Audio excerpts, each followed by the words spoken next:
Good morning, Internet. We are live. And if you could let me know you can hear me, that is always appreciated. I hope you had a good weekend. Oh, let me get my volume set up. There you go.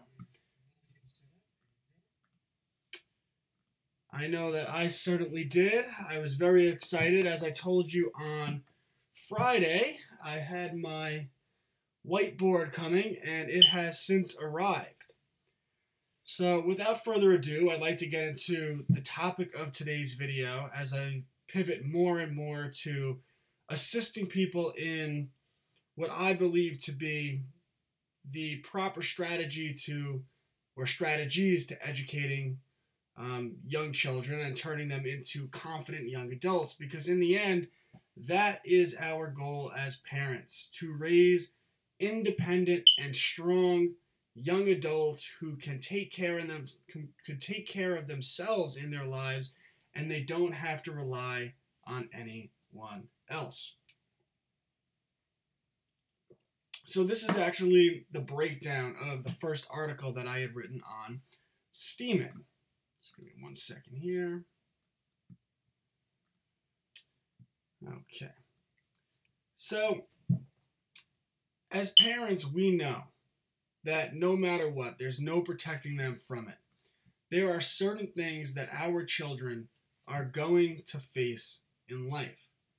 And as painful as they are and as scary as they are, if handled correctly, they can actually serve as lessons.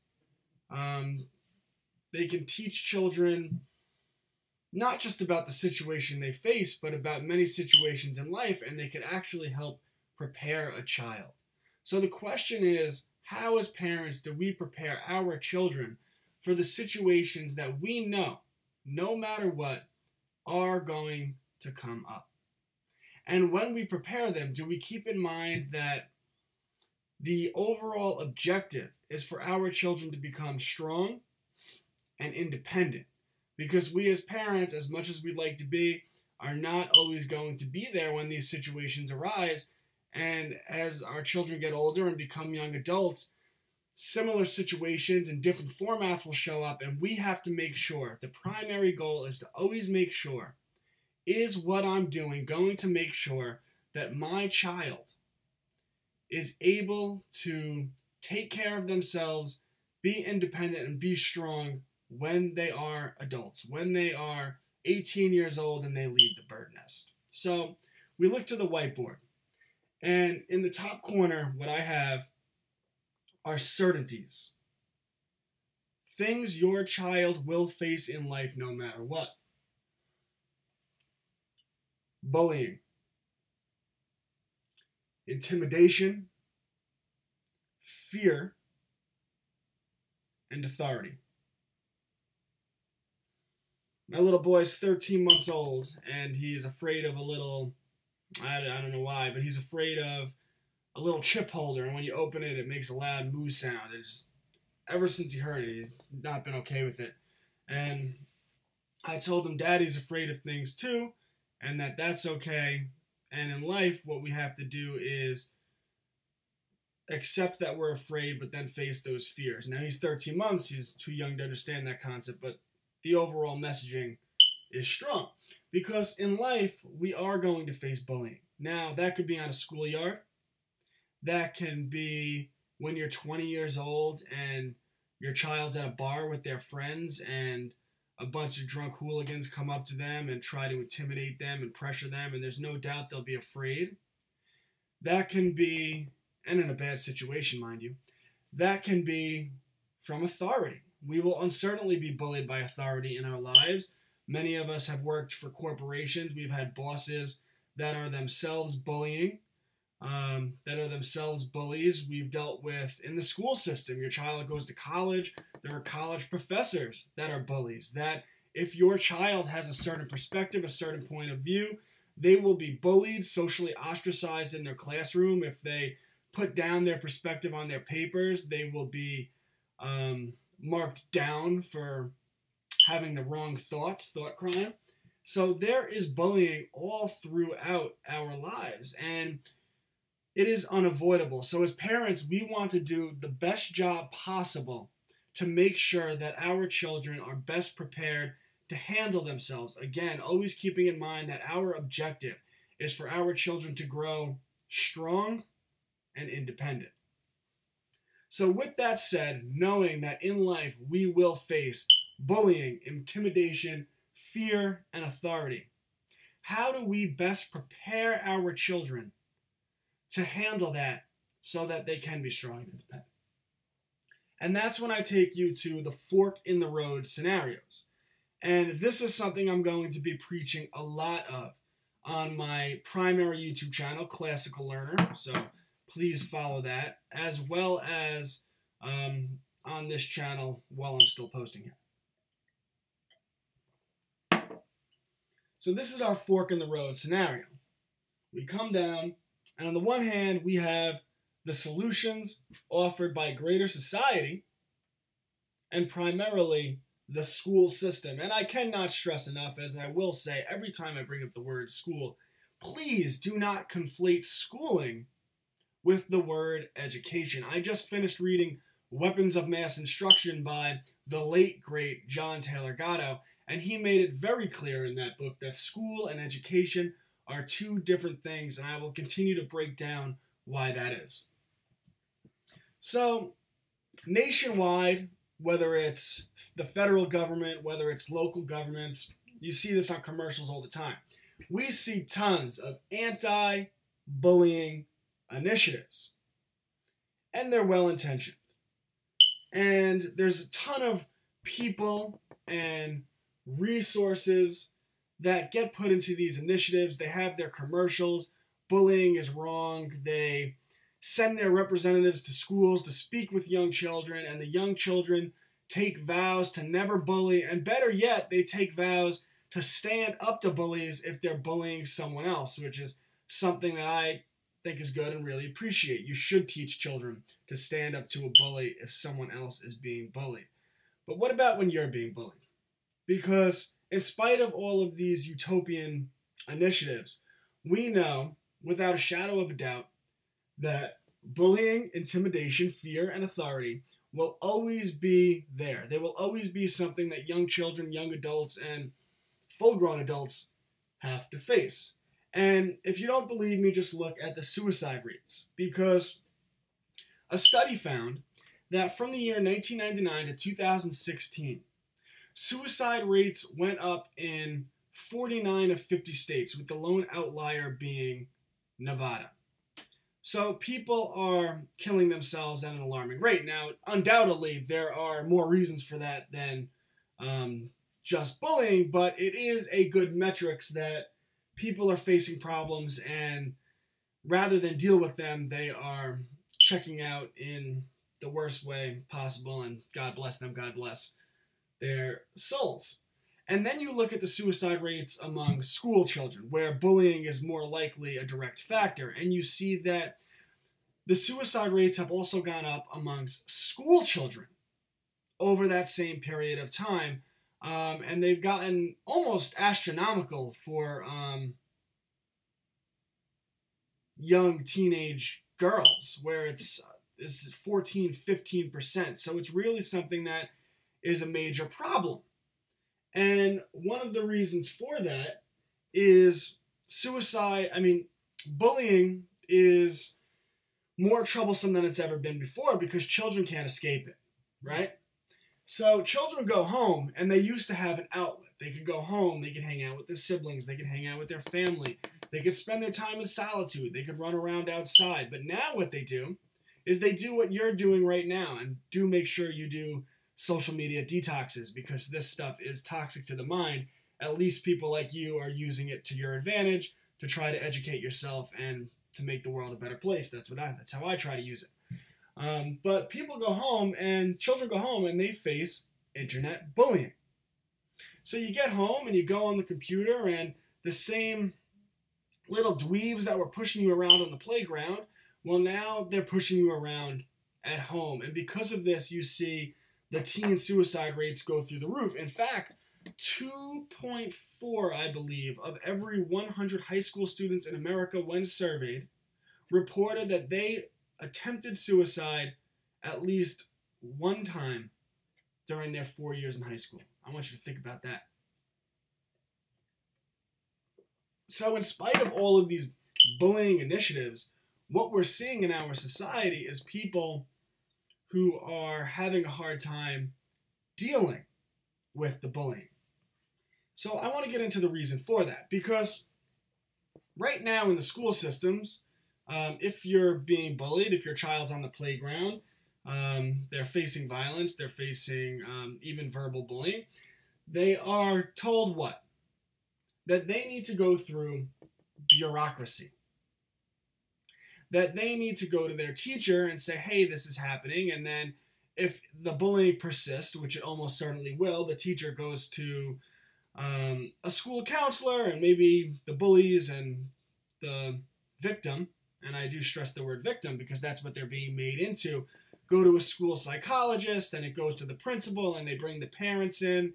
And all of these people get involved, and they try to step in and make sure that this child is no longer bullied. It is the protection of the bureaucracy. But what it really is you are teaching children that they have to outsource their problems to authority.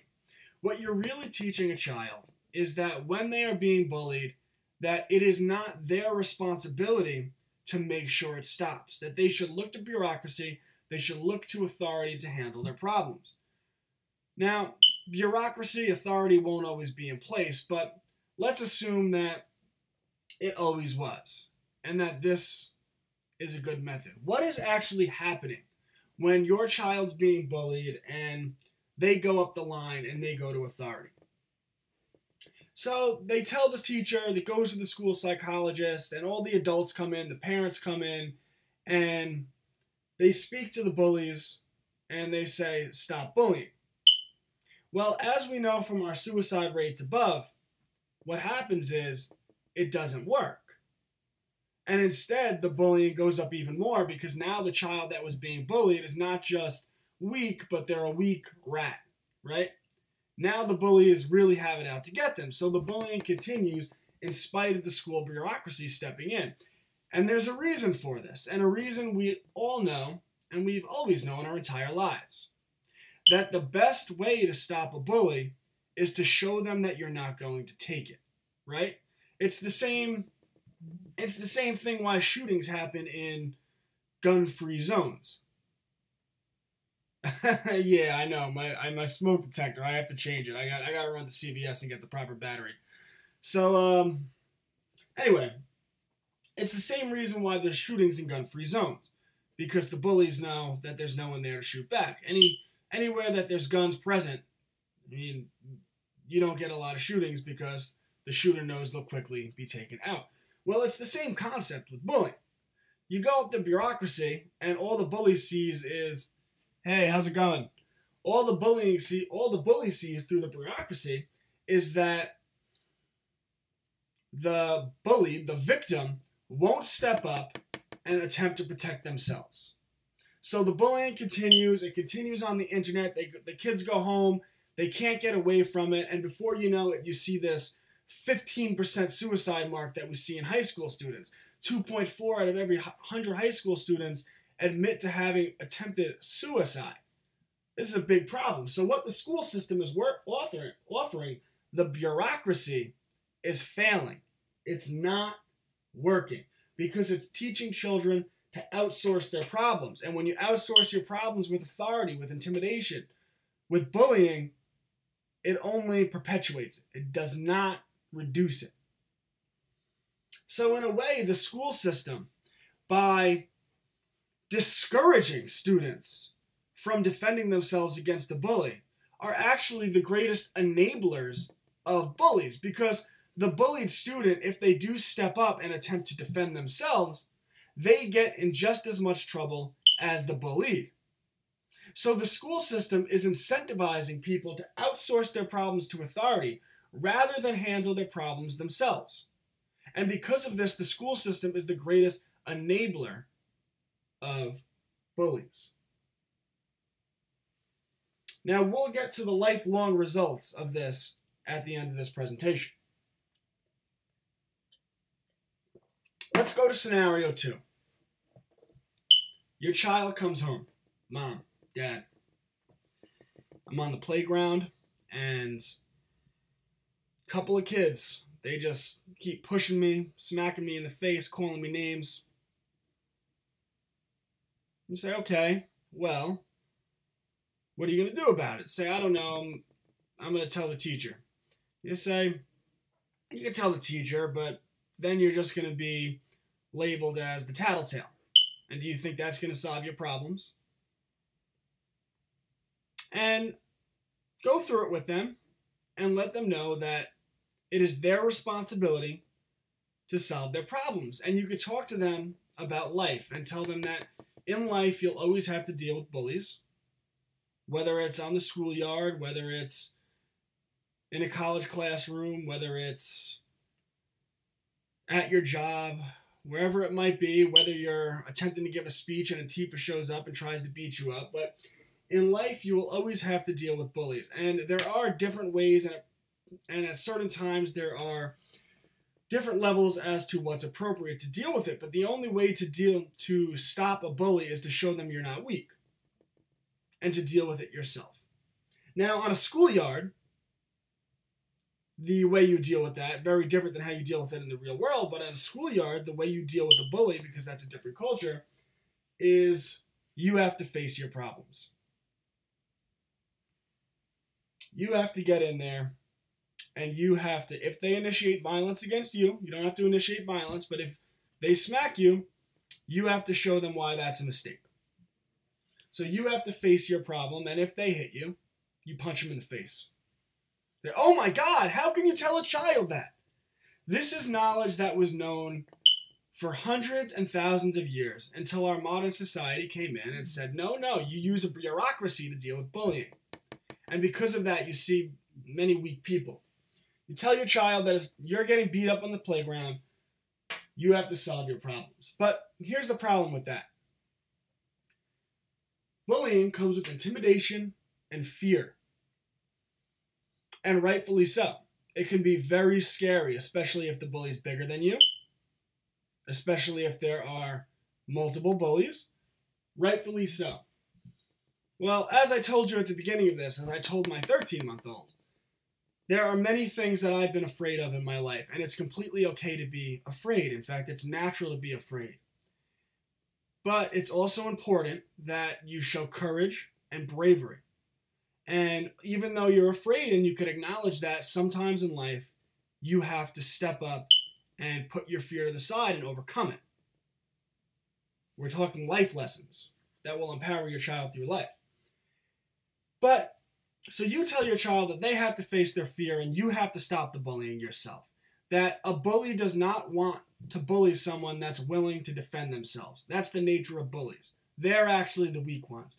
They're looking for someone who's small. They're looking for someone who's alone. They're looking for someone that won't defend themselves. But this is also scary for us as parents, because you just told your child to go to school and essentially get in a fist fight with someone that's much bigger than them, that likes to pick on them, and there might be multiple people involved. So this is scary. So how do we as parents prepare our children for this? Right? We don't want to just send them there. Yeah, go get in a fist fight. As early as 2 years old, I have a good friend. He's an amateur MMA fighter. He's a bad mamma jamma. He goes to Vegas and stuff, and he does fights, Atlantic City. And he has a MMA gym that he runs as a business. And he's made it very clear he has full classes of 2-year-olds. Now, they're not punching each other in the face. They're learning discipline. They're learning confidence. They're learning respect. And they're learning how to protect themselves. So at 2 years old, and you should do this, you can enroll your child in MMA fighting. Now, this is good on multiple levels, right? It is good for respect. It's good for discipline.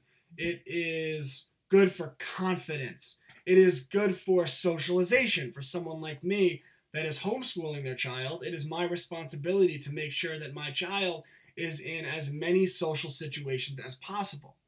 I will dispel the myth that homeschooling your child creates a weird person who's not socialized. My child will probably be involved in fact, will definitely be involved in more socialized events than almost any child you see. And he'll want to, because he'll want to get out into the world. And I'll make that one of our objectives, and we'll talk about why that's important.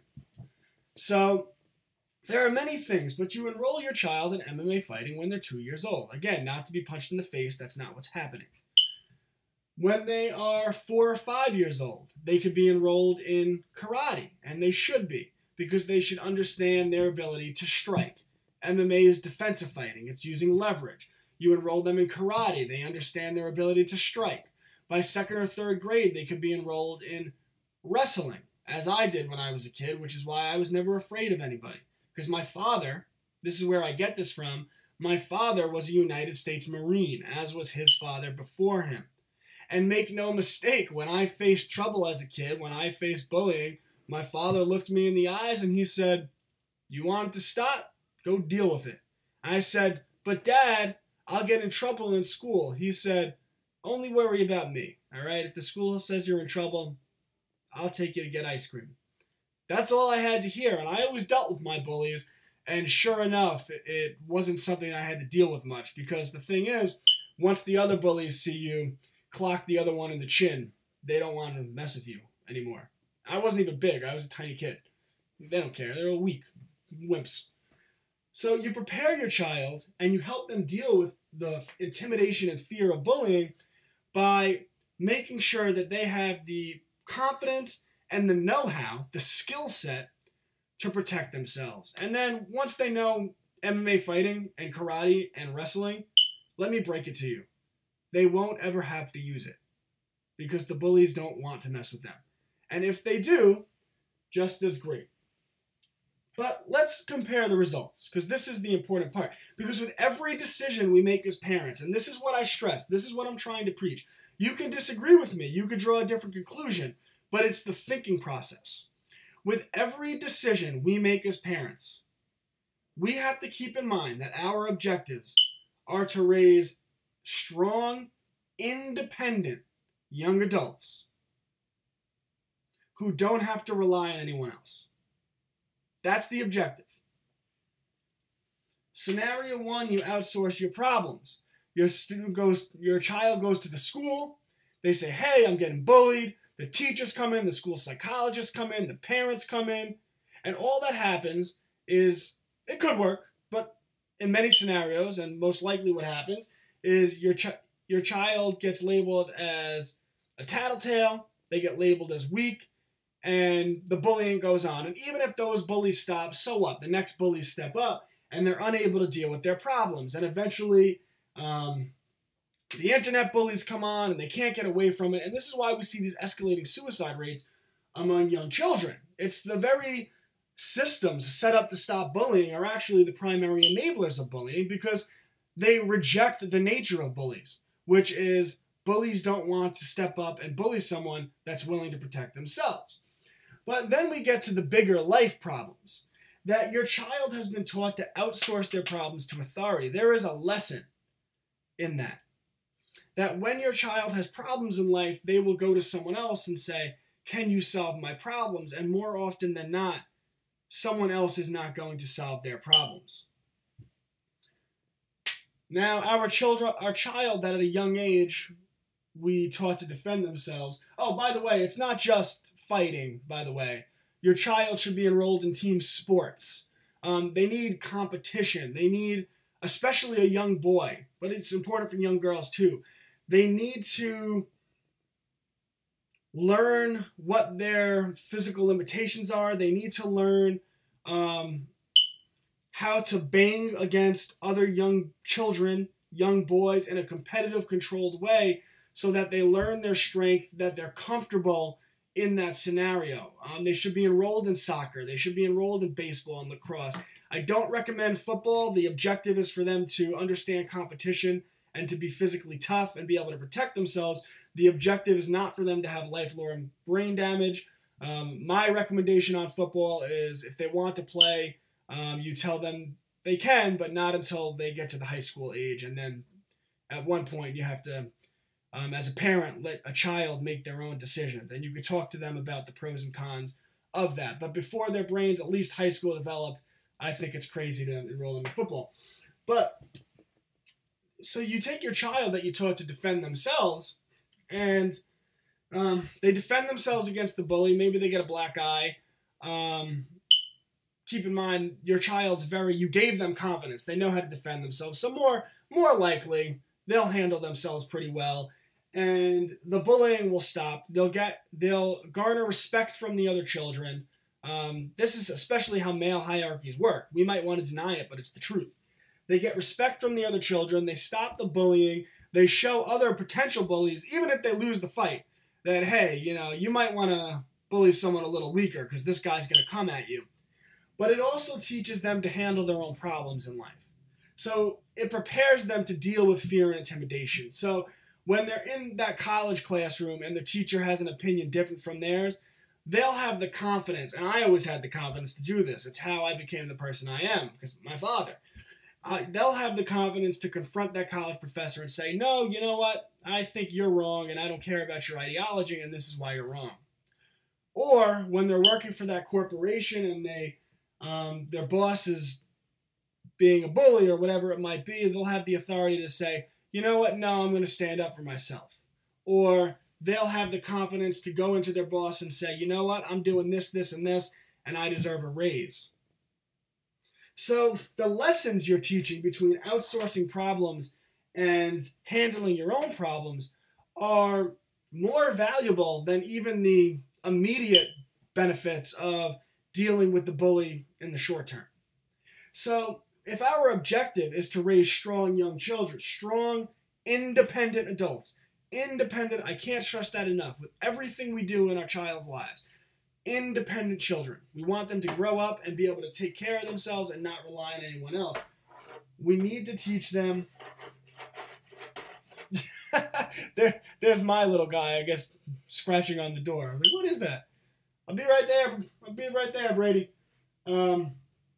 So you want to make sure that with every decision you make, you're empowering them in life to be independent and not have to rely on anyone else in their lives. And with everything we put together, where I'm going to talk about stuff like this every day, the objective will be for them to not rely on anyone for anything, to be so capable that they could be their own boss, that they could generate their own money, that they can protect themselves, that they can grow their own food.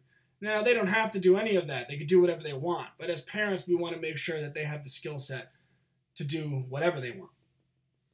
So the benefits of teaching them to protect themselves by getting them involved in MMA fighting at a young age, by getting them involved in karate and wrestling at a young age, by having them join the soccer team, by having them join the baseball team and the lacrosse team, the benefits are just exponential. And they're completely different from the messaging you're getting from the school system, the anti-bullying initiatives that aren't working, the increasing suicide rates. Go through the bureaucracy. Outsourcing your problems to bureaucracy, to authority, is not how you get results in life. Teaching your child to face their problems is how you make them strong. So guys, I hope you appreciated my presentation here today. I'll have presentations like this every day. I don't know what I'm going to be talking about the rest of the week, but I do look forward to it. If you have any questions, always feel free to ask them. If you disagree with my perspective, feel free to let me know. What I'm trying to do is build a community of parents who wish to work together to make sure that we raise our children to be strong and independent so that our children live better lives and society becomes a better place. Because ultimately, the best way to make society a better place is not kicking and screaming at politicians, but it's to start at the grassroots level and make sure that our children are strong, independent, and have morality. And if we do that, the world will be a better place. So, as always, thank you for tuning in. Power to the individual. And long live liberty. Have a good day, guys.